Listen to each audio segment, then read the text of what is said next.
Friends മഴ ആയതുകൊണ്ട് ആരുമില്ല ഇവിടെ. നല്ല മഴ, നല്ല ബാക്ക്ഗ്രൗണ്ട്.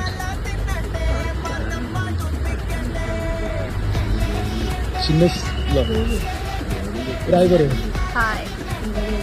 എന്താ ഇവിടെ നിങ്ങൾ എന്താ കഴിക്കാൻ വന്നത്? നല്ല ചൂടത്ത് നല്ല ചൂടല്ല, മയത്ത് നല്ല ചൂടില്ല.